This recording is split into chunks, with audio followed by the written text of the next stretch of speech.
Eu tinha apenas 8 anos quando minha vida foi tragicamente interrompida. Gabriel Fernandes era um menino brilhante e carinhoso, mas suportou sofrimentos inimagináveis nas mãos daqueles que deveriam protegê-lo.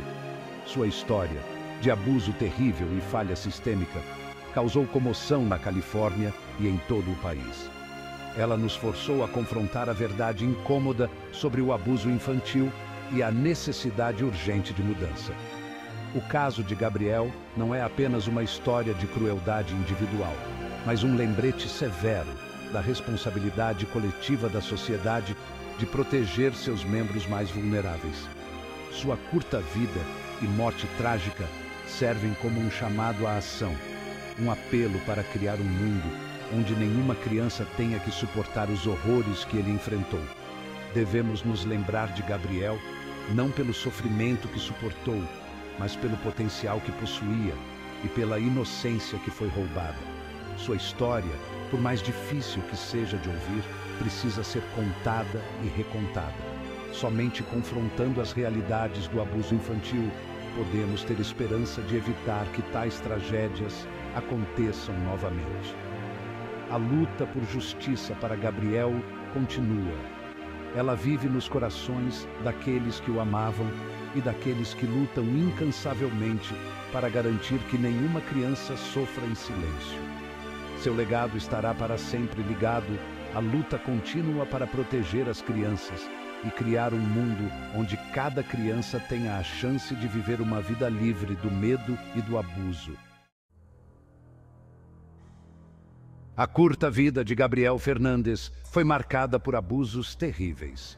Ele suportou atos inimagináveis de crueldade nas mãos de sua mãe, Pearl Fernandes, e seu namorado, Isauro Aguirre.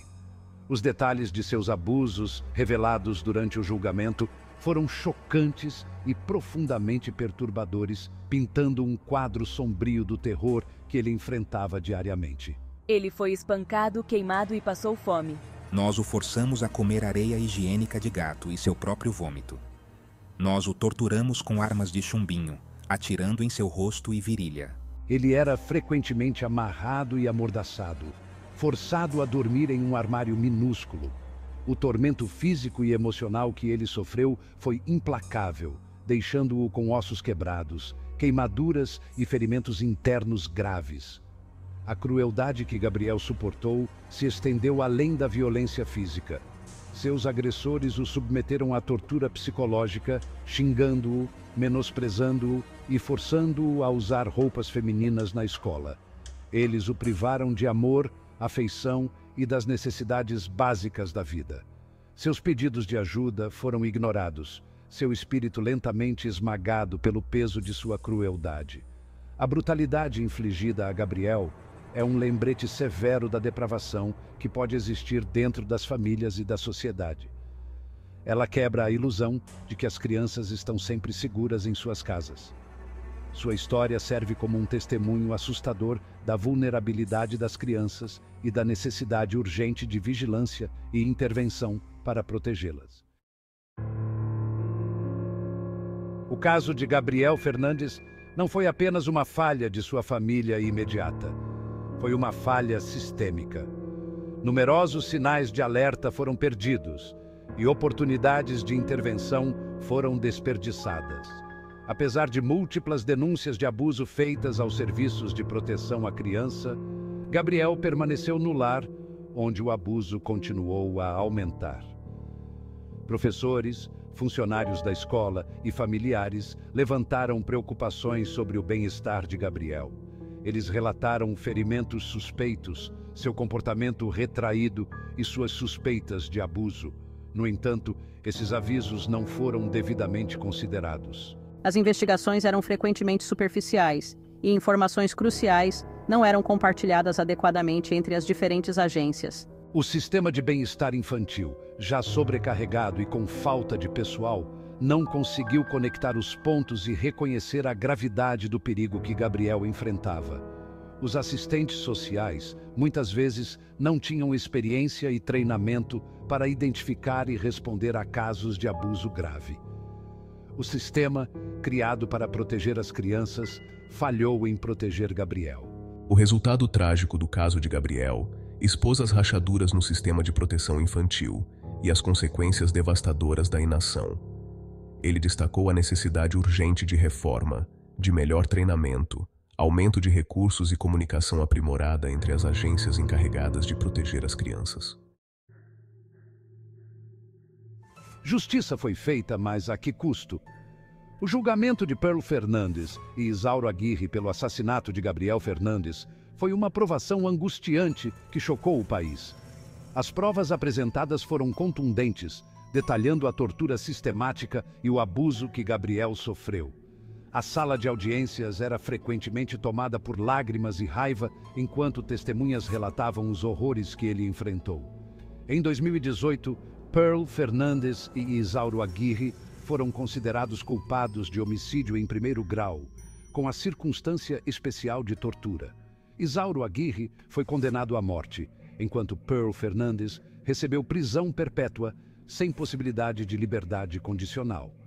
Embora os veredictos de culpado tenham trazido algum senso de justiça, eles não puderam apagar a dor da perda de Gabriel ou a realidade horrível de seu abuso. O julgamento serviu como um lembrete severo da vulnerabilidade das crianças e da necessidade de ação rápida e decisiva quando há suspeita de abuso. Apesar dos resultados legais, o caso de Gabriel Fernandes continua a gerar debate e reflexão. Ele levanta questões difíceis sobre responsabilidade, o papel dos serviços sociais e a responsabilidade coletiva de proteger as crianças de danos. A morte de Gabriel Fernandes gerou indignação e exigências por mudanças no sistema de bem-estar infantil.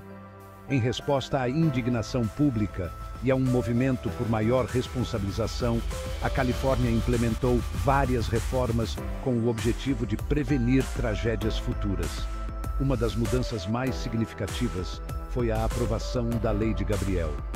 Esta lei exige melhor comunicação entre as agências envolvidas no bem-estar infantil, exige investigações mais completas das alegações de abuso e fornece treinamento adicional para assistentes sociais. A Lei de Gabriel também fortalece os requisitos para relatar suspeitas de abuso infantil. Ela incentiva uma maior colaboração entre escolas, autoridades policiais e serviços de proteção à criança para garantir que os sinais de alerta não sejam ignorados. O objetivo é criar um sistema mais coordenado e eficaz para identificar e responder a casos de abuso infantil. Embora a Lei de Gabriel represente um passo na direção certa, a luta por reforma continua. Os defensores continuam a pressionar por aumento do financiamento para serviços de proteção à criança, melhor treinamento para assistentes sociais e um foco maior na intervenção precoce e prevenção. A morte trágica de Gabriel Fernandes é um lembrete severo de que o abuso infantil não é apenas um assunto de família particular, é uma questão social que exige nossa atenção e ação coletivas.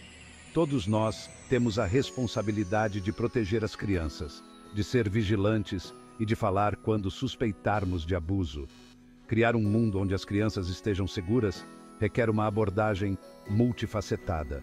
Envolve fortalecer as famílias, apoiar pais com dificuldades e fornecer recursos para aqueles que precisam. Significa promover uma cultura de conscientização, onde os vizinhos cuidam uns dos outros e as comunidades se unem em torno de famílias vulneráveis. A educação é fundamental para a prevenção. Devemos ensinar as crianças sobre segurança pessoal, como reconhecer relacionamentos doentios e como procurar ajuda se forem abusadas. Os adultos precisam ser educados sobre os sinais de abuso infantil, como relatar suspeitas e como apoiar famílias que podem estar com dificuldades. Prevenir o abuso infantil é responsabilidade de todos. Requer o compromisso de criar uma sociedade que valorize e proteja seus membros mais vulneráveis. Todos nós devemos ser vigilantes, proativos e dispostos a falar para garantir que nenhuma criança sofra em silêncio.